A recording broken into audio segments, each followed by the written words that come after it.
Doctor Mohammad ইউনুসের Japan সফর ও সমসাময়িক বিষয় নিয়ে রাজধানীর ফরেন সার্ভিস একাডেমিতে সংবাদ সম্মেলন করে প্রধান উপদেষ্টার প্রেস উইং। প্রেস সচিব শফিকুল আলম জানান, এই সফরের মধ্য দিয়ে জাপানের জনশক্তি রপ্তানিতে নতুন দিগন্তের সূচনা হবে। এই সফরে তিনটা বিশেষ আউটকাম ছিল। একটা হচ্ছে যে অবশ্যই আমাদের সাথে জাপানের যে বায়োল্যাটারাল যে রিলেশনশিপ সেটা আরও গভীরতর, সেটা আরও স্ট্রঙ্গার হলো।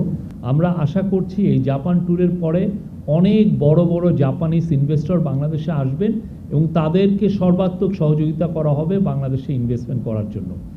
আর তৃতীয় যেটা খুবই ইম্পর্টেন্ট দিক সেটা হচ্ছে যে জাপানের যে ম্যান পাওয়ারের যে মার্কেট, সেটা আমরা মনে করছি যে এই সফরের পরে এটা নতুন দুয়ার আমাদের জন্য খুলল।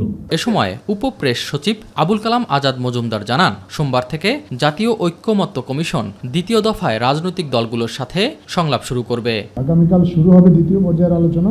মাননীয় প্রধান উপদেষ্টা এই আলোচনাটা উদ্বোধন করবেন, কিন্তু ওনার উদ্বোধনের পরও আলোচনাটা কন্টিনিউ করবে। আমরা আশা করছি ঈদের আগে আরও একবার দুবার আলোচনা হবে এবং ঈদের পরপরই হয়তো আবার নতুন করে আবার শুরু হবে এবং এই আলোচনাটা শেষেই ওনারা জুলাই চার্টার যেটা নিয়ে কাজ করা হচ্ছে সেই বিষয়ে একটা সুস্পষ্ট ঘোষণা দিতে পারবেন এবং খুব শিগগিরই হয়তো বা ওনারা আশা করছেন যে সেটাও স্বাক্ষরিত হয়ে যাবে। এক প্রশ্নের জবাবে নিক্কেই ফোরামে বক্তব্যে একটি দল ডিসেম্বরে নির্বাচন চায়, প্রধান উপদেষ্টার এমন বক্তব্যের ব্যাখ্যা দেন উপপ্রেস সচিব।